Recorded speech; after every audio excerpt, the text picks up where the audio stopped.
여러분 안녕하세요.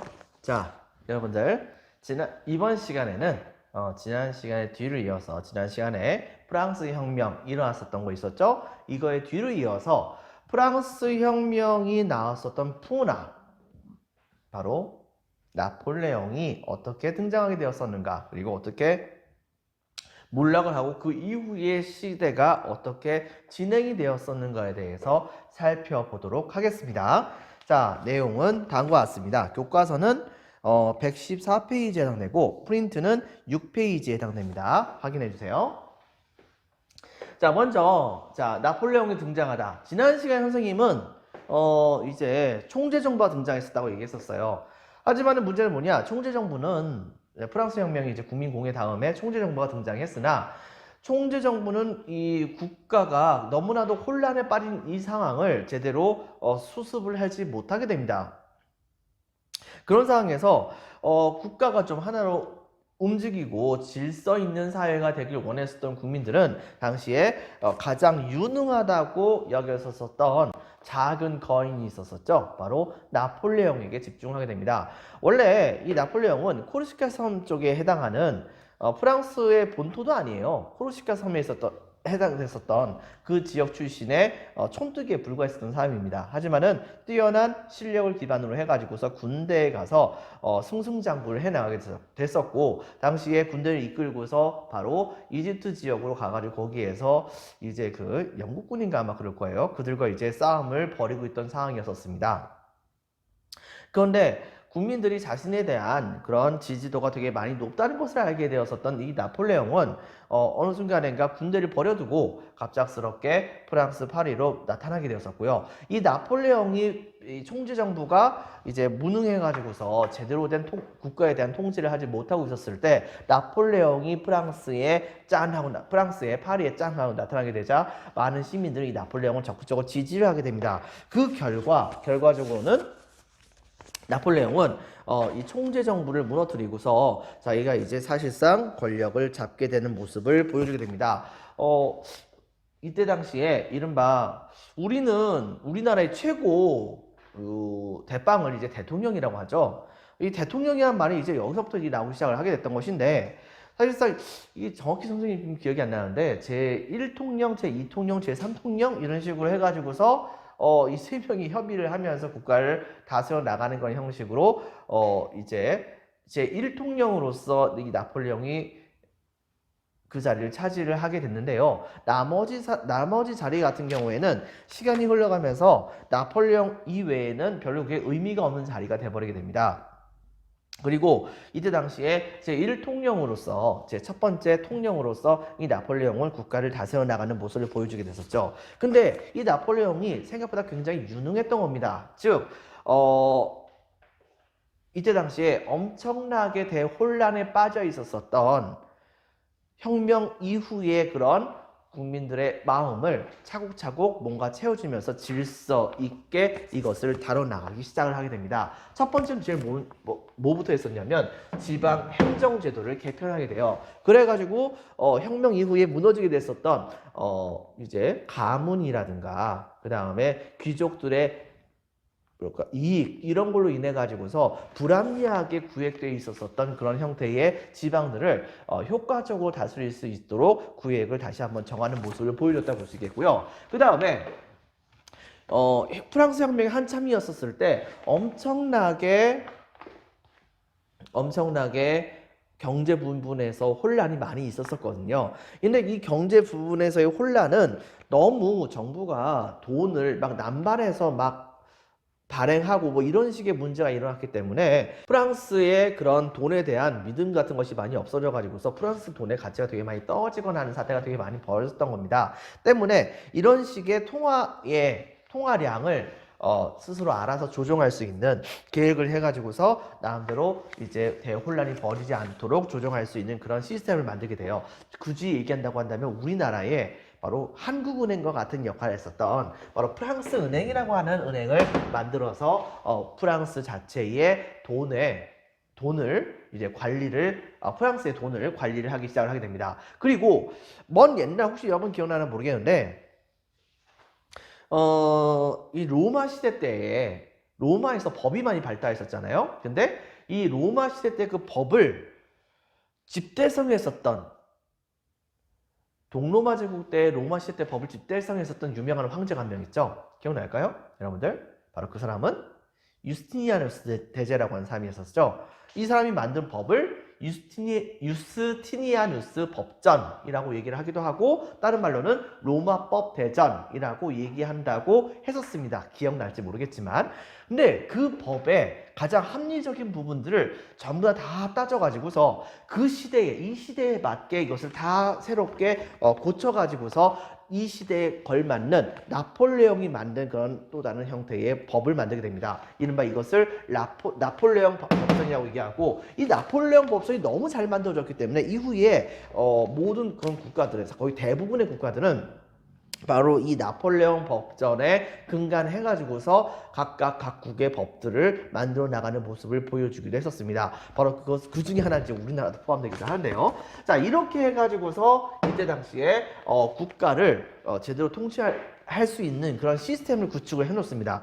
그 다음에 제일 중요한 것 중에 하나는, 이전에는 그렇게 생각하지 않았었는데 모든 프랑스 국민들에게 이제 이들을 하나로 단결시켜야지 외국과 전쟁을 하든 뭘 하든 아니면은 뭐 고난이 있으면 그것을 버텨내든 할 거 아닙니까? 그래서 이들은 나름대로 소속감을 느껴지게 하는 것이 중요하다고 생각했었고, 그 과정 중에서 바로 이 나폴레옹은 이른바 모든 프랑스의 국민이라고 한다면 전부 다 교육을 받을 수 있어야 한다라고 하면서 이른바 이제 일종의 의무교육이죠. 바로 이 국민교육을 실시하게 됩니다. 이미 국민공예 때부터 시행했었던 그런 교육을 좀 더 확장해가지고서 이 국민교육을 본격적으로 더 적극적으로 하기 시작을 했는데, 국민들의 정체성을 형성시키기 위해서, 그 다음에 계속해서 지켜나가기 위한 가장 중요한 교육은 두 가지 분야가 있었죠. 하나는 바로 언어, 두 번째는 바로 뭐냐? 역사. 때문에 특히 이때 당시에 이 나폴레옹은 프랑스어와 그 다음에 프랑스 역사를 정규 과목으로 제대로 갖고 와가지고서 교육을 하는 모습을 보여주기도 합니다.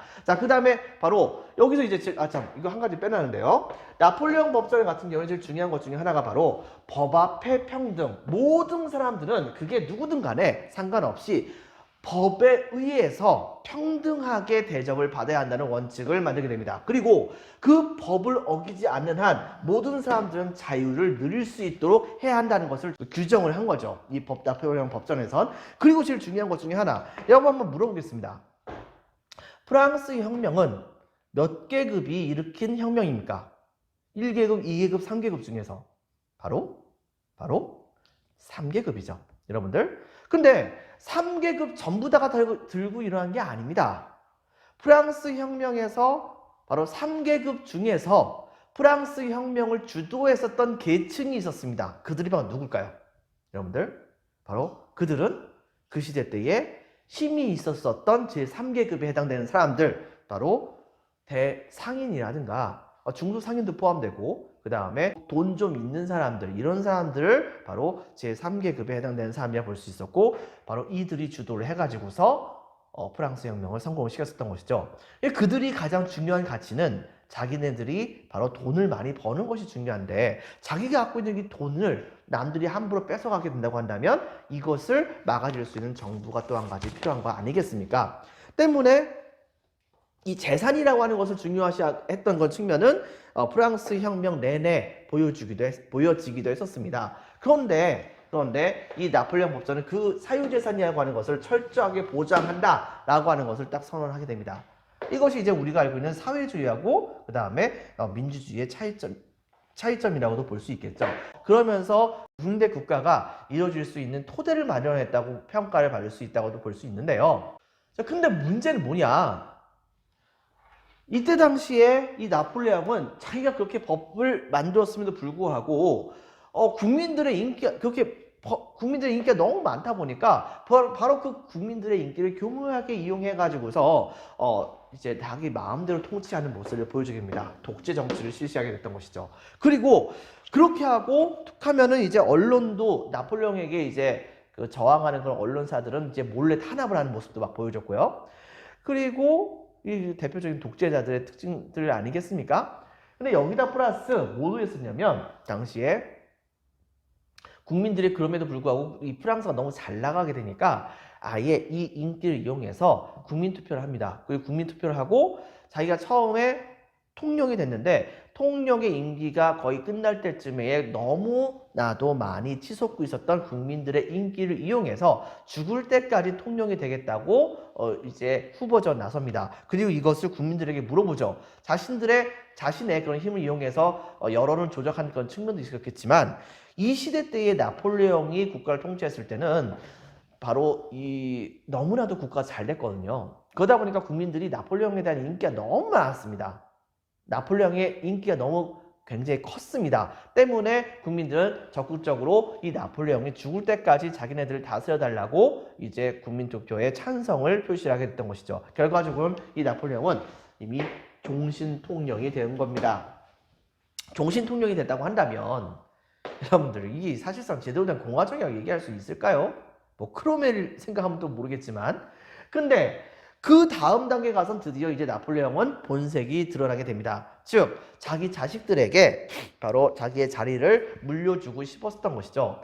그래가지고 당시에 이제 얼마 후에 너무나도 국가가 잘 되게 되고 그 다음에 이 유럽에 있는 여러 개의 나라들과 전쟁을 수시로 벌이면서 다 승리를 하게 되자 그러자 국민들의 인기가 정말로 하늘을 찔러게 됐고 바로 그런 인기를 이용해서 나폴레옹은 자기 자식들에게 자기의 지위를 물려주고 싶었던 겁니다. 그래가지고서 당시에 국민들에게 투표로 내가 황제가 되고 싶은데 당신들이 원한다면 황제 안 되겠다. 그러니까 내가 황제 되는 거에 대해서 찬성하는 사람들은 전부 다 오라고 표시를 해줘라 라고 딱 이제 국민투표를 펼쳤는데 국민들은 이제 자기네들이 봤을 때 프랑스가 너무 잘 되고 있는데 이게 전부 다 나폴레옹 때문이거든요. 나폴레옹에 보답을 하겠다라고 하는 그런 의미에서 적극적으로 나폴레옹이 황제로 등극을 하는 것을 다 찬성을 해버리게 됩니다. 그 결과 당시에 투표로 황제로 등극을 하게 됐죠.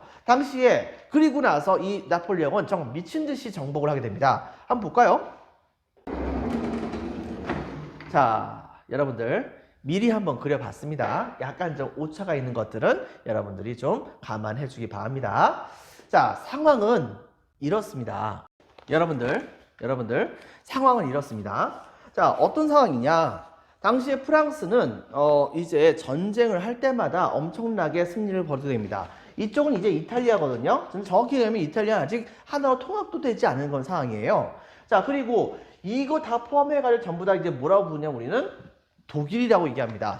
옛날 신성 로마 제국이었었죠. 근데 오스트리아가 이쪽 지역을 차지하고 있었는데 이 오스트리아와 프로이센이 서로 힘을 합쳐가지고서 프랑스를 공격을 했거든요. 근데 이 싸움에서 프랑스는 본격적으로 제대로 된 반격을 하기 시작을 했고 그 결과적으로 어떤 일이 벌어졌냐면 오스트리아를 사실상 아예 항복을 시켜버려요. 프로이센도 나라만 유지했지 굉장히 많은 땅들을 다 뺏어버리고 프랑스 편을 만들어버립니다. 프랑스 편을 강제적으로 만들게 한 거죠. 나라는 없애진 않았지만요. 그리고서는 에스파냐 쪽으로, 이쪽이 이제 에스파냐인데 에스파냐 쪽으로 또 쳐들어가가지고서 에스파냐에다가는 자기 형인가? 친척을 바로 에스파냐 지역의 왕으로 삼아버립니다. 그리고 이 지역을 아예 그냥 다 통치를 해버리고 프랑스는 당연히 나폴레옹이 통치하는 것이고 오스트리아도 이제 사실상 다 통치했었으며 오스트리아도 이제 엄청난 영토를 뺏어가지고서 자기가 국가를 통치해 나가는 모습을 보였으며 그 다음에 이탈리아 지역의 경우에도 대부분의 굉장히 많은 땅들이 특히 교황령을 중심으로 해가지고서 많은 땅들이 전부 다 프랑스가 차지하게 됐고 혹은 프랑스의 영향력을 엄청나게 받을 수밖에 없는 나라들만 골라가지고서 만드는 모습을 보여주게 됐던 것입니다. 자, 그리고 대부분의 지역을 다 장악한 상태에서 당시에 유일하게 나폴레옹에게 저항을 하는 나라가 하나 있었어요. 그 나라가 바로 어디냐면은 이 영국이었습니다. 영국이 엄청나게 바로 이 프랑스의 그런 영국이 프랑스의 그런 이제 유럽 통합에 대해서 그다지 별 반응을 하지 않게 되자 당시에 나폴레옹은 어떻게 할까 고민하다가 당시에 막대한 그런 돈을 들여가지고서 전혈함이라고 하는 그런 함대를 만들어서 30몇 척인가에 해당되는 그런 배를 동원해가지고 대규모로 이때 당시에 영국을 침공하는 그런 사태를 영국을 침공하는 모습을 보여주기도 합니다. 그런데 이제 문제는 뭐냐면 당시에 영국의 전열함은 그 숫자가 생각보다 많지는 않았었어요. 한 20몇 대인가밖에 안 됐었었는데, 근데 당시에 영국에 바로 넬슨 제독이라고 하는 사람이 중심이 돼가지고 당시에 뭘 하게 됐었었느냐.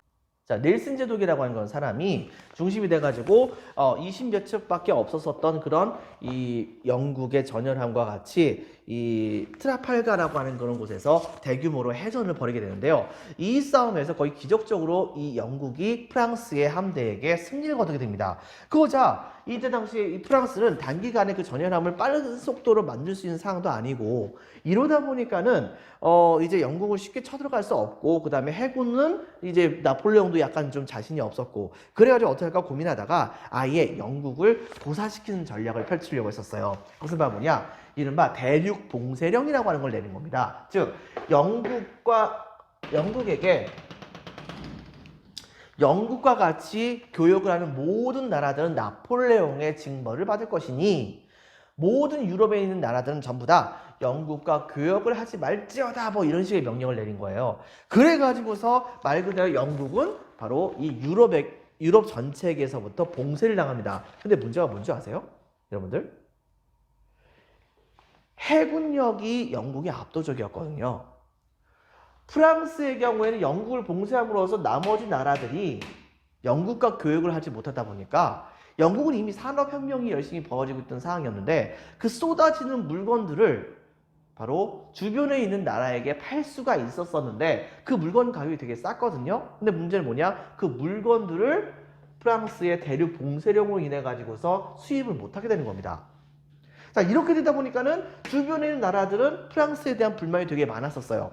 프랑스는 대륙을 봉쇄하게 됨으로써, 대륙 봉쇄령을 내게 됨으로써 프랑스의 물건들을 주변에 있는 나라들에게 판매를 할 수는 있었지만, 그 효과는 아직 프랑스 안에 산업혁명이 활성화된 상황이 아니었기 때문에, 아주 조금은 있었지만 활성화된 상황은 아니었기 때문에 프랑스에도 아주 많은 이익이 있었다고 볼 수는 없었습니다. 근데 영국은 어떤 상황이었느냐? 당시 영국은 보세요. 자, 여기를 제외하고 나서 나머지, 즉 이 유럽 지역을 제외하고 나서 나머지 지역은 다 영국의 식민지가 거의 없는 데가 없었습니다.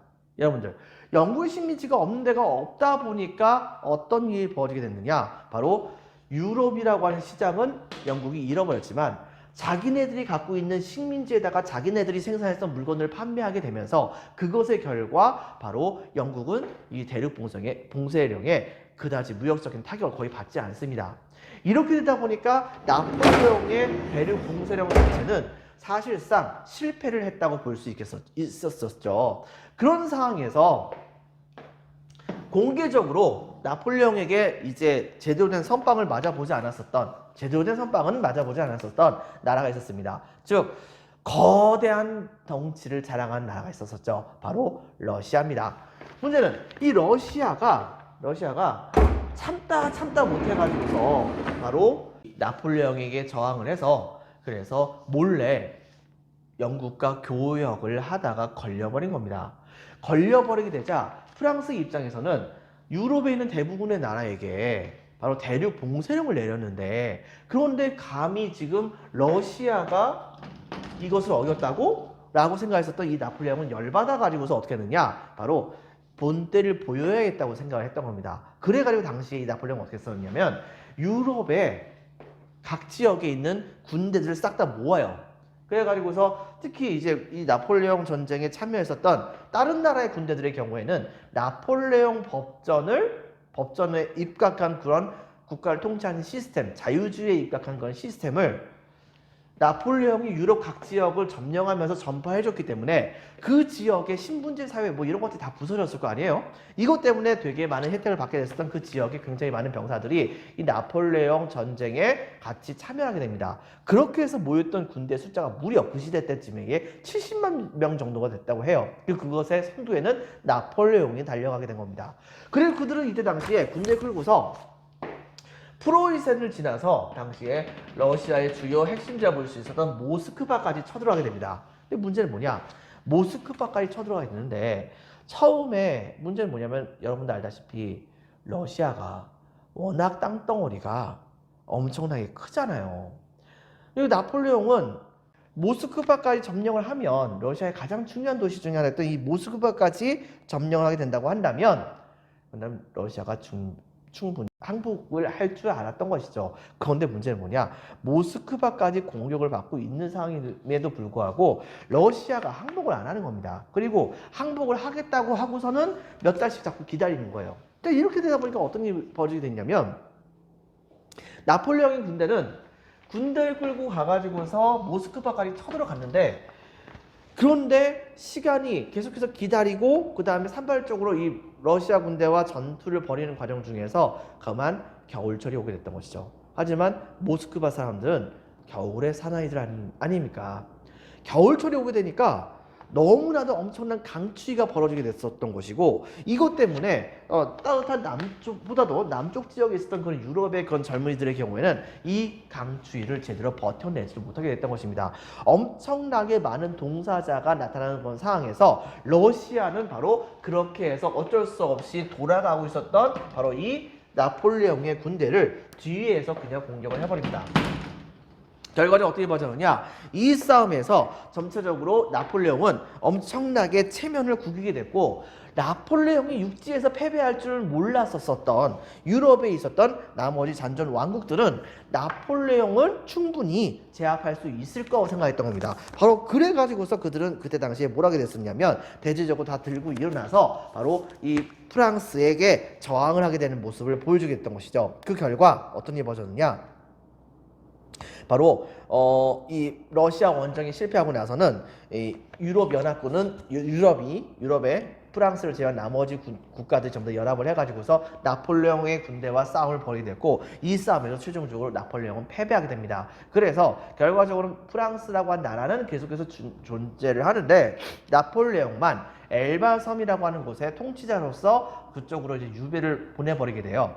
그리고 나서 상황이 끝나는 줄 알았었죠. 오스트리아의 빈이라고 한 도시에 모여가지고 그래가지고 오스트리아가 중심이 돼가지고서 유럽에 있는 각국들은 나폴레옹이 몰락한 다음에 나타나게 됐다는 그 세계를 어떤 식으로 이제 그 질서를 유럽의 국가 질서를 유지할 것인가를 가지고서 막 논의를 하고 있었던 과정이었는데 그런데 갑작스럽게 나폴레옹이 엘바 섬을 탈출한 겁니다. 즉 프랑스 국민들은 프랑스의 영광을 제공했었던 나폴레옹을 잊지 못했던 것이죠. 그래서 이 소식을 전달받게 되자 이 나폴레옹은 엘바 섬은 다시 탈출하게 되었고 사실상 프랑스의 왕정이 다시 복귀가 되고 있었는데 그 과정 중에서 나폴레옹이 짠하고 나타나게 되자 모든 프랑스 국민들이 전부 다 나폴레옹에게 나폴레옹 황제만 항상 이렇게 하면서 기존의 왕실을 쫓아버린 거예요.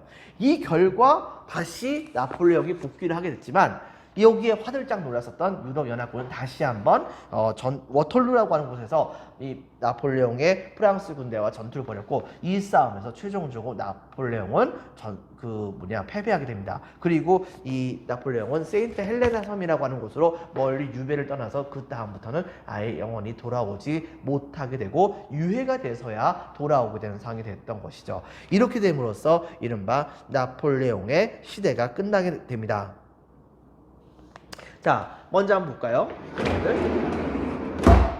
자, 그렇게 해서 나폴레옹이 패배하게 되면서 그러면서 이제 복귀하면서 패배하게 됐는데 결과적으로 나폴레옹이 이렇게 유럽 전역을 제패하는 과정 중에서 유럽 역사로 본다고 한다면 굉장히 중요한 의의가 있는 것은 무엇이라 볼 수 있을까요? 그것은 바로 뭐냐? 프랑스에서 봉건제가 사라졌잖아요. 여러분들. 프랑스에서 봉건제가 사라지게 되고 그리고 이 중소 자본가라든가 돈 많은 사람들 자본가라든가 그 다음에 소상공인들 이런 사람이 중심이 돼가지고서 자유롭게 바로 돈을 벌 수 있고 그 다음에 개인의 자유를 중요시하고 권리를 중요시하고 그 다음에 사유재산 같은 걸 중요시하는 그런 사상들이 신분제를 부정하고요. 이런 사상들이 나폴레옹의 유럽 정복을 통해서 바로 유럽 각 지역에 전부 다 전파가 된 겁니다. 결과적으로 유럽 각 지역에는 자유주의가 엄청나게 번지게 되었던 것이죠. 근데 문제는 뭐냐? 나폴레옹이 각 지역을 점령한 다음에 그 다음에 실시했었던 정책은 자유주의적인 정책만 시행했던 것은 아닙니다. 대체로 봤을 때 모든 대부분의 정책들은 전부 다 이왕이면 프랑스 위주였던 것이죠. 자, 그 결과 어떤 일이 벌어졌느냐? 바로 이 프랑스 위주로 실시하는 정책에 대한 반감이 프랑스를 제외한 나머지 지역에 생기게 되면서 바로 자기네들의 민족을 좀 더 중요시 여겨야겠다. 그리고 나폴레옹에게 저항해야겠다라고 하는 건 생각에 이른바 각 지역만의 민족주의가 등장을 하게 된 것입니다. 자, 이런 점을 여러분들이 기억을 해주기 바랍니다. 자, 그래서 프린트를 보겠습니다. 자, 1번 통령정부를 본다고 한다면 통령정부에서 자 중앙집권체제의 강화에선 동감이 1번 바로 지방행정체제를 개편합니다. 저기 보이죠? 자, 그 두 번째 2번 프랑스 은행을 설립합니다. 우리나라 따지만 한국은행. 자, 그 다음에 두 번째 나폴레옹 법전을 편찬하게 됩니다. 여기에서 중요한 원칙은 법 앞의 평등, 두 번째 자유, 그리고 또 한 가지 사유재산을 보장한다는 모습이 있었습니다. 이런 것들은 전부 다가 나중에 근대 법체계의 확립에 굉장히 커다란 도움을 줬다 볼 수 있겠죠. 근데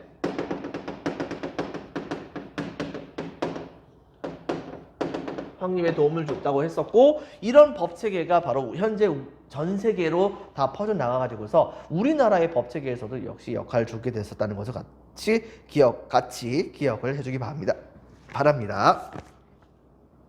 자, 근데 또 한 가지는 국민교육을 실시했었다라고 하는 그 내용에서는 바로 동그라미 1번 프랑스어 교육도 했었고, 그 다음에 프랑스 역사를 교육하게 됨으로써 국민들의 정체성을 키워나가는 모습을 보여줬던 겁니다. 하지만 그럼에도 불구하고 이런 것들을 교묘히 이용하면서 나폴레옹은 이른바 독재를 계속해서 이뤄나오고 있었죠. 자, 본다고 한다면 언론 통제, 투옥 등의 방법으로 오른쪽에다가 독재 적어주세요. 그리고 국민투표로 종신통령으로 선출, 밑줄 칩니다. 자, 2번 제1제정에서는 바로 첫 번째, 자, 동그라미 1번 전개에선 국민투표를 통해서 빈칸에 적혔습니다. 황제, 투표를 통해서 황제 된 사람 본 적 있어요? 나중에 한 명 더 나옵니다, 여러분들. 근데 어쨌든 간에 1번 황제로 등극. 그 다음에 영국을 제외한 동그라미 2번 유럽 제패. 하지만 영국을 이때 당시에 영국을 공격하다가 실패했었던 그런 해전을 일컬어서 우리는 트라팔가 해전이라고 합니다.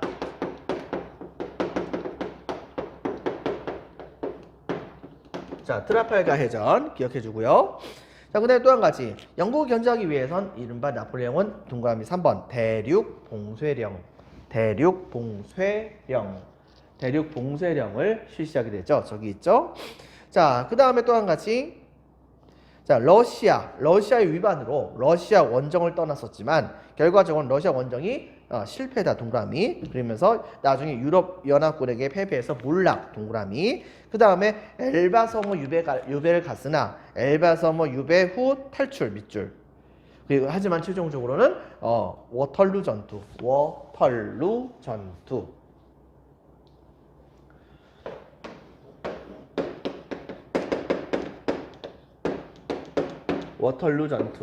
워털루 전투라고 합니다. 이 전투에서 패배하면서 몰락하게 되었다. 영양에선 동그라미 1번 바로 영양은 중요하겠죠. 별표 2개. 정복 전쟁 과정 중에서 프랑스 혁명의 이념을 유럽에 전파하여 자유주의 적어주세요. 동그라미 2번 나폴레옹의 침공에 각국이 저항하는 과정에서 빈칸에 적혔습니다. 민족주의가 대두하게 됩니다. 자, 그 다음에 이제 세 번째 빈체제에 대해서 이야기를 하도록 하겠습니다. 선생님이 전번 시간에도 좀 전에도 얘기했었지만은 이제 오스트리아의 빈이라고 하는 곳이 있는데, 오스트리아의 빈이라고 하는 곳을 중심으로 해가지고서 나폴레옹의 제국을 몰락시킨 다음에 유럽에 있는 각국들은 이른바 유럽을 옛날의 상태로 돌려버리자고 하는 논의를 벌이게 됩니다. 그러면서 당시에 오스트리아의 빈이라고 하는 곳에서 메테르니히라고 하는 그 사람이 누구냐면은 오스트리아의 재상이었었거든요. 이 재상이었었는데 오스트리아의 재상이었던 메테르니히가 주도를 해가지고서 이른바 유럽의 상태를 옛날로 돌려버리자라고 하는 주장을 벌이게 됐던 것이에요. 자, 이렇게 해가지고서 이른바 이 국가가 이제 이렇게 많은 논의를 벌이게 됐었는데 이게 생각보다 잘 이제 협상이 잘 이루어지는 편은 아니었답니다. 때문에 여기에서 이제 각종 겉으로는 이제 항상 보면은 맨날 파티하면서 각국의 대표자들이 파티하면서 놀고 먹는 것 같은 모습을 보이지만은 뒤에 가가지고선 자기네들끼리 암암리에 막 협상하고 막 이런 모습도 막 보여지게 됐었어요. 자, 이렇게 되는 과정 중에서 최종적으로 어떤 일이 벌어졌느냐? 바로 결과적으로는 영국과 그다음에 러시아와 오스트리아와 프로이센 이런 나라들이 주도를 해가지고서 바로 최종적으로는 나폴레옹 이전 시대로 바로 돌려버리자라고 주장을 하게 됐던 것입니다. 그래서 국경선도 나폴레옹 전쟁 있기 이전의 시대로 돌려보내게 되고, 그 다음에 프랑스의 경우에는 국왕은 프랑스에서 이제 국왕이 죽임을 당했잖아요. 근데 국왕의 자식들은 있으니까 이 국왕의 자식들이 다시 복귀해가지고서 바로 이 프랑스의 왕조가 이때 당시에 부르봉 왕조라고 했는데, 이 부르봉 왕조를 다시 한번 복귀시키게 되면서 프랑스의 왕정 시대를 다시 한번 만들게 됩니다. 그렇게 하고 전국에 이때 당시에 나폴레옹 전쟁으로 인해 가지고서 퍼지게 되었었던 자유주의와 나폴레옹에게 저항하는 과정 중에서 등장했었던 민족주의 둘 다가 가만히 보다 보면은 기존에 있었던 신분제라고 하는 것들, 그리고 왕 중심의 국가 통치제도 뭐 이런 것들에 대해서 그다지 좋은 것은 아니었기 때문에 당시에 바로 이 자유주의라고 하는 것, 신분제를 부정하잖아요. 민족주의 같은 경우에도 바로 이제 다른 민족에게 통치받는 그런 민족의 경우에는 바로 거기에 대한 저항을 할 수가 있겠죠. 바로 이런 것들에 대한 견제를 하기 위해서 바로 자유주의에 해당하는 그런 사람들과 민족주의에 해당되는 사람들을 열심히 탄압을 하게 됩니다. 하지만 항상 탄압은 강력한 반발을 불러오게 되죠. 그리고 이것은 굉장히 적당한 탄압이었습니다. 그 결과 어떤 일이 벌어졌느냐? 오히려 바로 이 자유주의에 대한 저항이 더 심해지고 민족주의에 대한 저항이 더 심해지게 되면서, 그러면서 유럽 각 지역에 이 자유주의와 민족주의에 입각해서 여러 개의 국가가 등장하게 되고 여러 민족들의 저항들이 등장하게 되고 기존의 국가 시스템들이 다 무너지게 되는 그런 시대가 오게 됩니다. 이런 부분들 여러분 기억해 주기 바랍니다. 어쨌든 간에 오스트리아 빈을 중심으로 해서 복고주의를 표방하는 그런 국가의 통치 시스템, 이것을 일컬어서 우리는 빈 체제라고 한다는 것을 여러분들 기억을 해주기 바랍니다. 이것이 나중에 동요를 하게 되었다 볼 수 있겠죠. 자, 동그라미 3번의 빈 체제의 성립. 배경에서는 나폴레옹 몰락 이후 밑줄 치겠습니다. 유럽 질서의 재편을 밑줄, 오스트리아 빈 동그라미, 여기에서 메테르니히 빈칸 해주겠습니다. 메테르니히 사람 이름이에요. 오스트리아의 재상입니다. 메테르니히가 중심이 돼서 복고주의 옛날로 돌아가자, 복고풍 뭐 이렇게 생각하면 되겠죠. 레트로라고 생각할 수도 있는 건데, 자, 어쨌든 간에 내용에서는 영국, 러시아, 오스트리아, 프로이센 등이 주도해요. 유럽의 정치적인 상황을 빈칸해 주겠습니다. 나폴레옹. 자, 나폴레옹 이전 시대로 되돌리려 함. 다음 줄에 자유주의, 그 다음에 민족주의, 자유주의와 민족주의 운동을 탄압합니다. 결과적으로 어떻게 됐느냐? 오히려 자유주의와 민족주의가 더 확산 박스, 빈체제 동요 박스, 이렇게까지 하도록 하겠습니다. 자, 여러분들 수고 많으셨습니다. 오늘은 여기까지 하겠습니다. 감사합니다.